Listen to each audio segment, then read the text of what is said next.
O livro do Apocalipse começa com as mensagens para as 7 igrejas. O que aconteceria se você recebesse uma mensagem pessoal hoje? Aqui está Nancy DeMoss Wolgemuth. Acho que ele nos encorajaria nas áreas em que o estamos obedecendo, em que estamos sendo fiéis. Ele reconheceria aqueles que estão agindo desta forma como ele fez com essas igrejas. Mas então creio que ele apontaria o holofote de sua santidade e sua verdade e sua palavra para nossos corações e diria: eu tenho isso contra você. Este é o Aviva Nossos Corações com Nancy DeMoss Wolgemuth na voz de Renata Santos. O arrependimento não é algo com que lidamos apenas uma vez quando aceitamos a Cristo. O arrependimento é um processo diário e também é uma das marcas de um avivamento genuíno. Nancy tem nos ajudado a estudar os elementos do avivamento pessoal numa série chamada Buscando a Deus. Já falamos sobre a humildade e a honestidade no processo do avivamento pessoal. Agora falaremos sobre o verdadeiro arrependimento. Bem, chegamos ao 4º ponto da nossa série Buscando a Deus. E espero que você continue conosco. Dissemos no início dessa série que o avivamento em nossas vidas envolve um processo. Como na agricultura, há um processo de aragem e isso leva muito tempo. Depois há um processo de plantio ou semeadura e há muita espera, muita paciência, muitos passos antes que você possa realmente colher a safra. Encorajamos vocês no início desta série dizendo que as primeiras semanas seriam um processo de arar, que precisamos deixar o Senhor colocar o arado de sua palavra profundamente no solo de nossos corações. Arar prepara o solo para receber a semente. Então, ainda estamos nesse processo de arar a terra. Você pode estar se perguntando: vamos arar para sempre? Bom, a resposta é não. Mas por ora, vamos continuar arando. Depois virá a oportunidade de plantarmos sementes no solo dos nossos corações que foi preparado. Posso prometer que se você continuar conosco e permanecer firme naquilo que Deus está fazendo em seu coração, chegará o dia em que você verá a colheita da justiça. Lembre-se, lemos em Oséias, no início dessa série, Oséias capítulo 10. É hora de buscar ao Senhor até que Ele venha e faça chover justiça sobre vocês. Portanto, não pare de buscá-lo. Continue buscando a Deus. Persevere em buscá-lo. Você pode ter visto a história em quadrinhos do Zig, que retrata um profeta vestido com um manto, segurando um cartaz que dizia: pecadores, arrependam-se. E então, entre parênteses, estava escrito: nada pessoal. É mais ou menos assim que gostamos de pensar sobre o arrependimento. Não temos problema com pregações sobre o arrependimento. Ouvir as pessoas pregarem sobre o arrependimento, falarem sobre o arrependimento, contanto que estejam falando sobre os pecados de outra pessoa. Mas não queremos que aquele profeta se intrometa em nossos pecados, nada pessoal.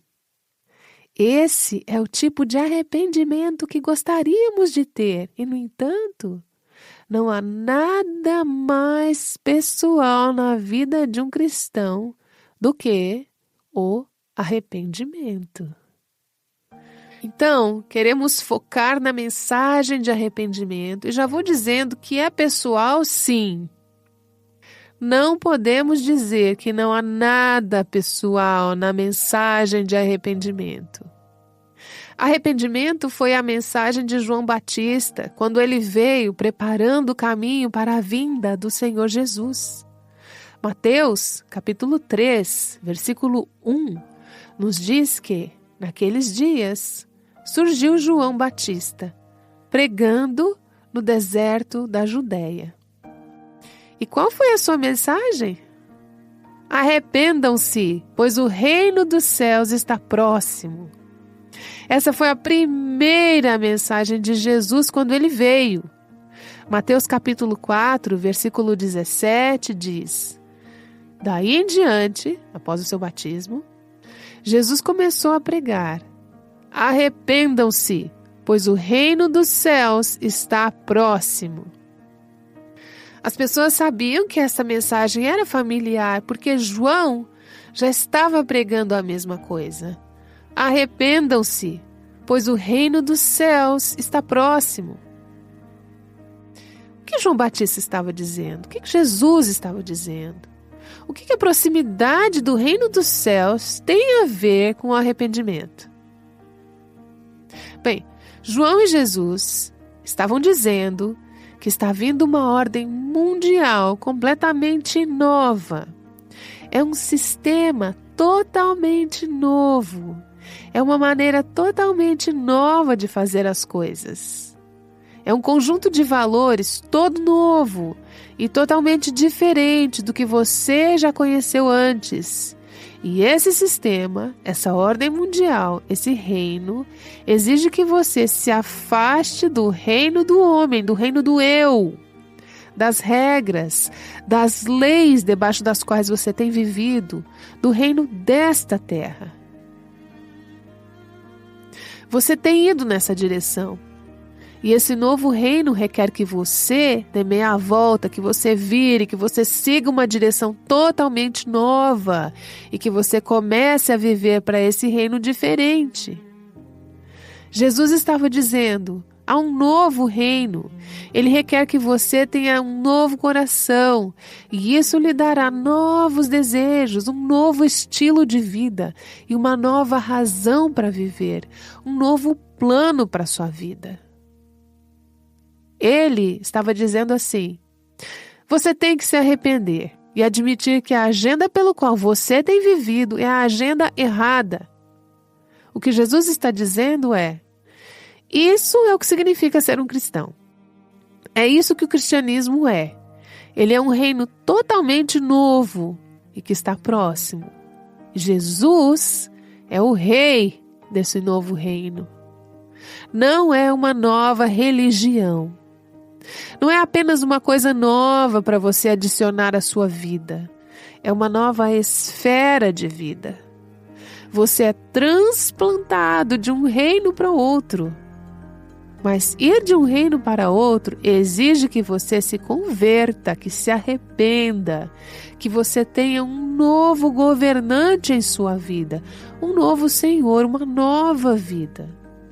Jesus nunca parou de pregar essa mensagem. Após a sua ressurreição, antes de retornar ao céu, Jesus apareceu aos seus discípulos. Lemos em Lucas, capítulo 24, que ele disse aos seus discípulos que deveriam pregar o arrependimento e o perdão dos pecados e proclamar essa mensagem em seu nome a todas as nações, começando por Jerusalém. Qual era a mensagem que eles deveriam proclamar? Arrependimento e perdão dos pecados. Pregue este novo reino, mas você tem que se arrepender para entrar nele. Essa não foi a última palavra de Jesus aos seus discípulos. Foi a sua última palavra aqui na terra. Mas se você abrir comigo no livro de Apocalipse, quero que vejamos as últimas palavras de Jesus à igreja que estão registradas nas Escrituras. Em Apocalipse, capítulo 2 e capítulo 3, vamos ver que a última palavra de Jesus para a igreja não foi a grande comissão como você pode estar pensando. A grande comissão é uma mensagem muito importante, Portanto, vão e façam discípulos de todas as nações. Mateus 28:19. Mas a última palavra de Jesus para a igreja, que está registrada nas Escrituras, foi um chamado ao arrependimento. Você se lembra que Jesus enviou um mensageiro? Temos isso registrado em Apocalipse, capítulos 2 e 3. Para 7 igrejas da Ásia. Para 5 dessas igrejas, Jesus deu uma ordem para que se arrependessem. Vejamos o que ele disse a algumas dessas igrejas antes de entrarmos nos detalhes.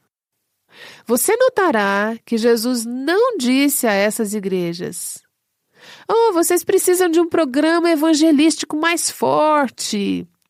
Ou, vocês precisam se comprometer mais com missões. Ou, vocês precisam fazer um trabalho melhor de alcançar sua comunidade ou de alcançar os jovens. Não. O que ele disse foi para 5 das 7 igrejas o seguinte: vocês precisam se arrepender.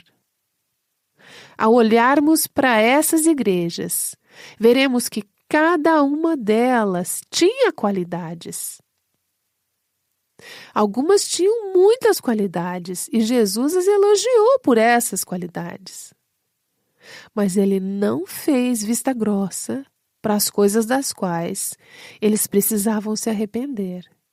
Veja, por exemplo, no capítulo 2, a primeira das 7 igrejas é a igreja de Éfeso. Essa igreja é elogiada por muitas coisas. Ela tinha muito a seu favor. Jesus falou sobre o trabalho árduo dela, sua perseverança, seu discernimento, sua doutrina correta, sua pureza, sua fidelidade à palavra. Mas ele disse: contra você, porém, tenho isso. Você abandonou o seu primeiro amor. Apocalipse 2, versículo 4. Então, qual foi a instrução no versículo 5? Diz assim: lembre-se de onde você caiu. Isso significa que você tem que reconhecer que caiu, apesar de todas as coisas que está fazendo bem. Lembre-se de onde caiu.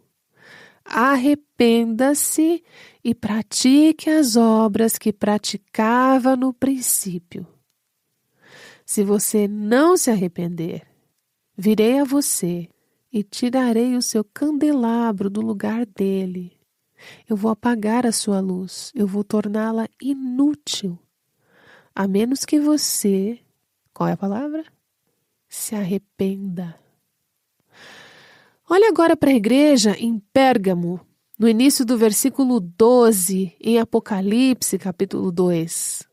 As pessoas em Pérgamo viviam em uma área muito difícil. De fato, Jesus a descreve como a área onde está o trono de Satanás. Eu não sei exatamente o que isso significa, mas eu acho que eu não gostaria de morar lá.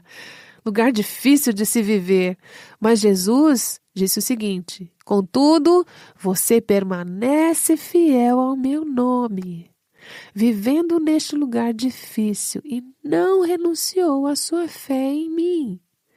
Nem mesmo quando Antipas, minha fiel testemunha, foi morto nessa cidade onde Satanás habita. Versículo 13. Vocês tiveram um mártir e ainda assim se mantiveram firmes em sua fé. Uau, que igreja! Mas tenho algumas coisas contra vocês, diz Jesus. E ele continua dizendo que haviam tolerado alguns ensinamentos que eram muito populares na igreja, mas que não eram bíblicos. Vocês tiveram um mártir e ainda assim se mantiveram firmes em sua fé. Uau, que igreja! Mas tenho algumas coisas contra vocês, disse Jesus. E ele continua dizendo que haviam tolerado alguns ensinamentos que eram muito populares na igreja, mas não eram bíblicos. Não era verdade, e Jesus disse: vocês têm aí alguns que seguem a doutrina de Balaão, no versículo 14. Balaão foi o falso profeta que levou o povo de Israel a tolerar e a adotar as práticas imorais das nações pagãs. Ele disse: de igual modo, vocês têm também os que se apegam aos ensinos dos nicolaítas, no versículo 15. Estas eram doutrinas populares, mas falsas, da igreja naquele dia. E assim, Jesus diz no versículo 16: portanto, arrependam-se, vire, mude, senão eu virei em breve até você e lutarei contra eles, os que promovem esses ensinamentos, com a espada da minha boca.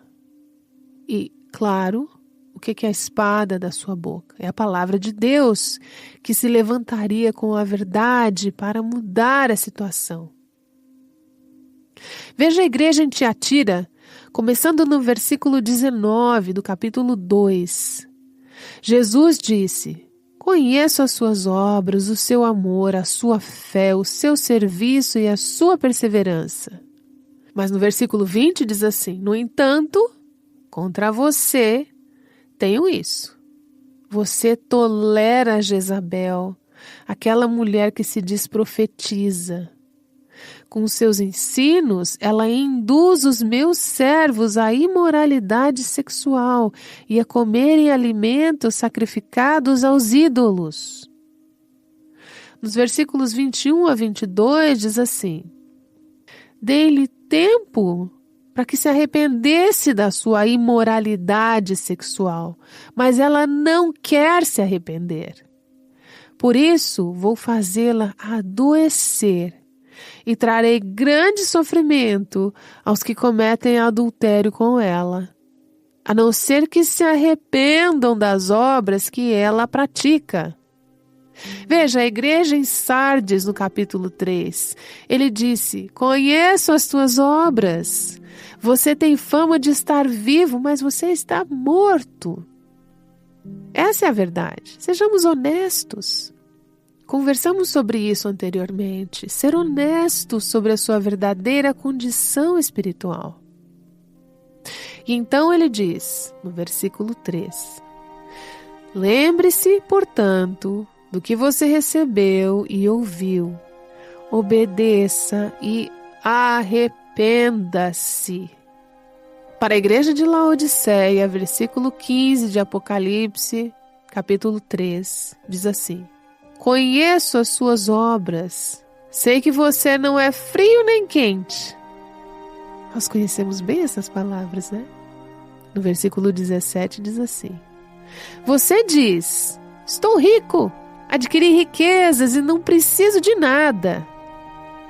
Não reconhece, porém, que é miserável, digno de compaixão, pobre, cego e que está nu. Jesus disse: a impressão que vocês estão deixando não é a realidade. Todo mundo pensa que são uma grande igreja, mas não são. Vocês estão tendo alguns problemas e precisam lidar com estes problemas. No versículo 19 diz assim: repreendo e disciplino aqueles que eu amo. Por isso, seja diligente e arrependa-se. É uma linha que percorre toda a palavra de Deus e me peguei pensando nessa manhã enquanto considerava tudo isso. Se Jesus viesse à igreja hoje e falasse com ela, qual seria a sua mensagem? Sabe qual eu acho que seria? Apocalipse 3, versículo 19. Repreendo e disciplino aqueles a quem eu amo. Por isso, seja diligente e arrependa-se. Se Jesus viesse à sua igreja hoje, qual mensagem você acha que ele daria? Eu acho que seria essa mesma mensagem. Seja diligente e arrependa-se. Que dom é esse? O que é arrependimento? A palavra arrependimento vem de uma palavra grega, metanoia. Essa é uma palavra composta. Duas palavras que, quando juntas, significam mudança de mente. É uma mudança de pensamento. E nosso pensamento é muito importante, porque como um homem pensa em seu coração, assim ele é. Diz Provérbios 23, versículo 7. A maneira como pensamos dita a maneira como vivemos. Então, é uma mudança de pensamento que resulta em uma mudança de coração, que resulta em uma mudança de vida. Você não pode se arrepender e não ter sua vida mudada. É uma mudança. É uma mudança de pensamento sobre nós mesmos. Uma mudança de pensamento sobre Deus. Uma mudança de pensamento sobre o pecado. É uma mudança total, na qual chegamos ao ponto em que odiamos o que Deus odeia e amamos o que Deus ama. Não foi assim que nós nascemos. Nascemos amando o que Deus odeia e odiando o que Deus ama. Isso é natural à nossa carne. Mas, quando o Espírito de Cristo vem viver em nós, Ele nos transforma. Ele nos torna uma nova pessoa. Ele começa a mudar os nossos desejos.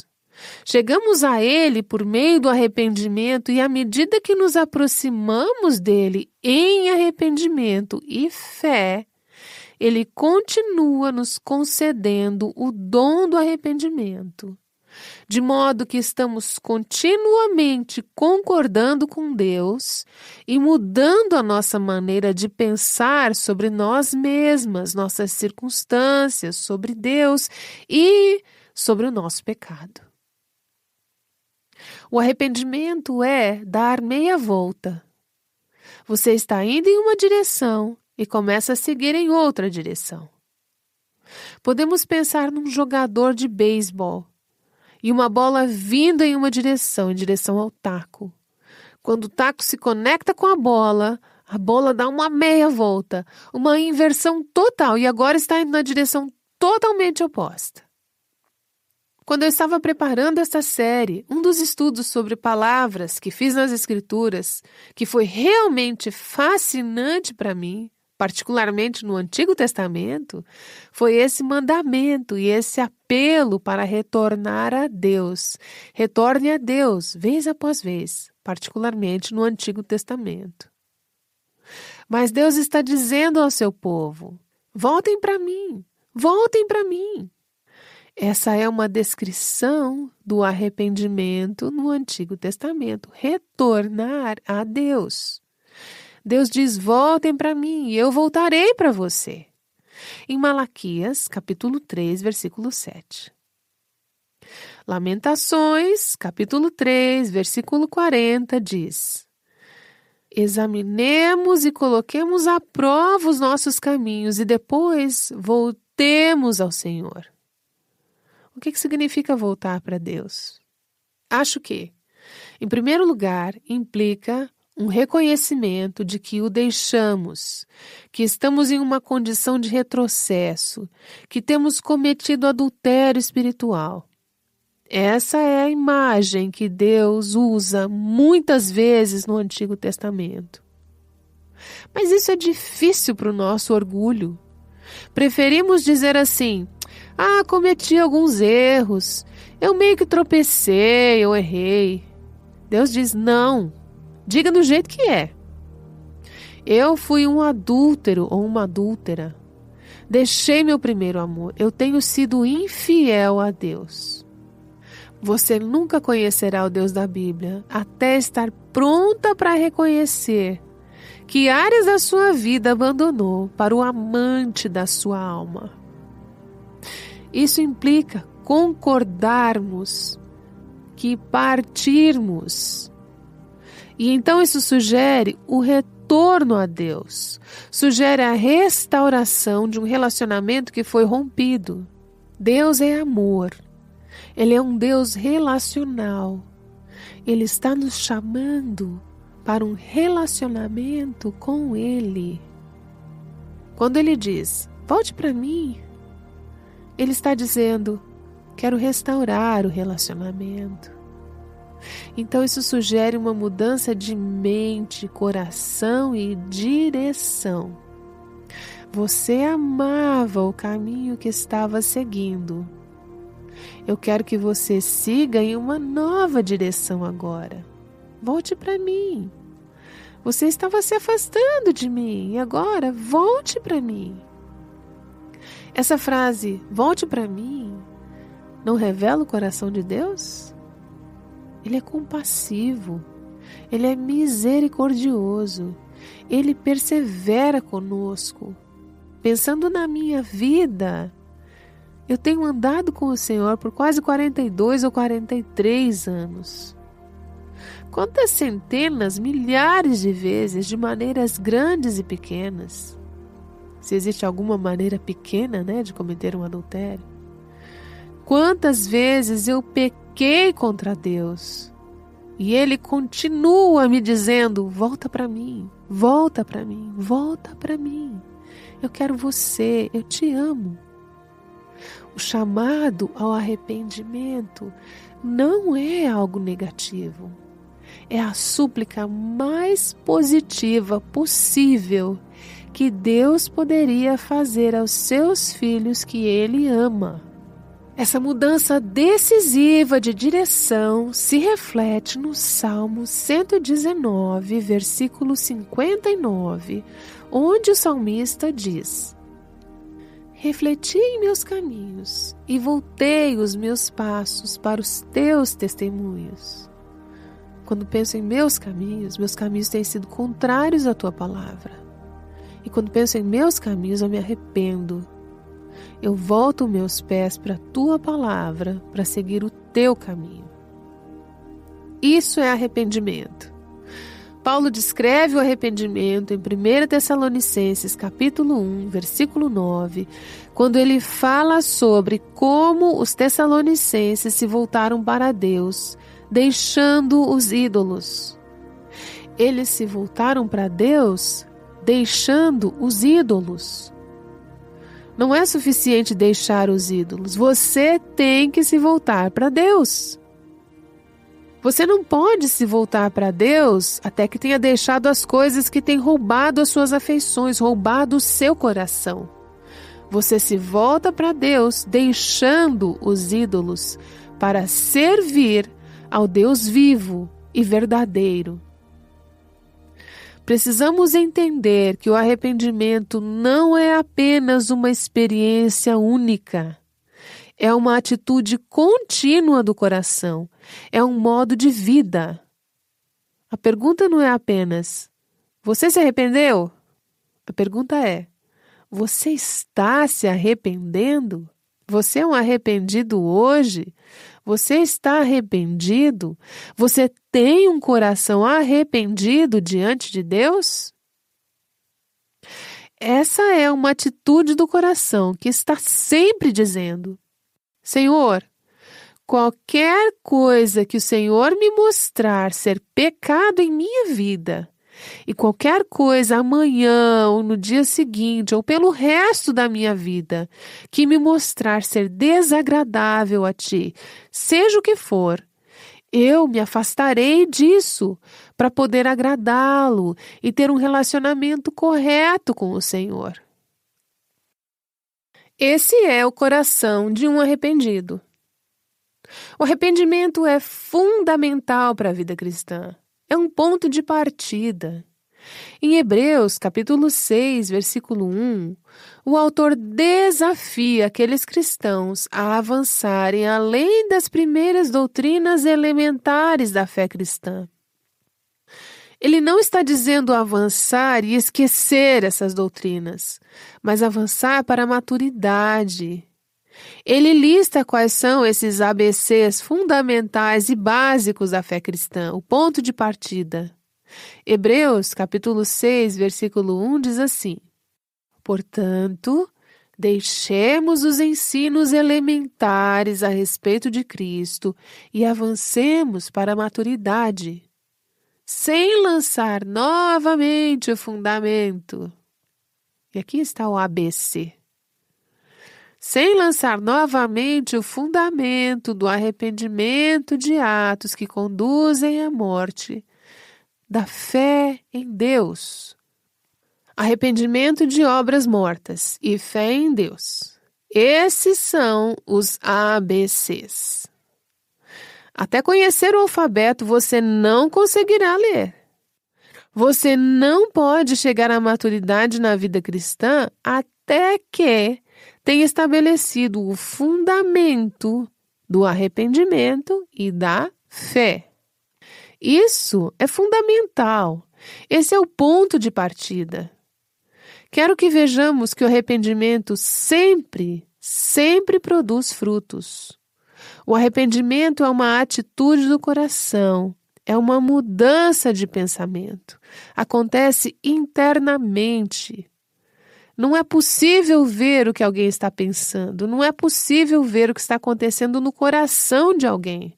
Mas o arrependimento sempre terá evidências visíveis. O arrependimento é sempre evidente em nossas vidas, na maneira como vivemos, na maneira como falamos, na maneira como nos relacionamos com os outros. É uma mudança de mente que resulta em uma mudança de coração, que resulta em uma mudança de comportamento. Lembra quando João Batista veio pregando à beira do Rio Jordão a mensagem de arrependimento? Ele estava com as multidões que vinham ser batizadas por ele. Ele estava proclamando uma mensagem de arrependimento para perdão dos pecados. Muitas pessoas se reuniam para serem batizadas por ele e João dizia a eles. Percebemos que ele não estava concorrendo a algum cargo oficial quando lemos isso. Ele dizia assim: raça de víboras, quem deu a vocês a ideia de fugir da ira que se aproxima? Isso está em Lucas 3, 7. Agora, você está apenas tentando encontrar uma saída de emergência do inferno? Uma apólice de seguro de vida eterna? Você obterá isso com a salvação. Mas ele disse: produza frutos de arrependimento, no versículo 8. Se você está arrependido, não quero apenas que você venha para que eu derrame água sobre você. Isso não é evidência nenhuma de arrependimento. Isso não é nenhuma evidência de conversão. Isso é apenas ficar molhado. Se você está no reino de Cristo, então você deve viver como um súdito do reino de Cristo.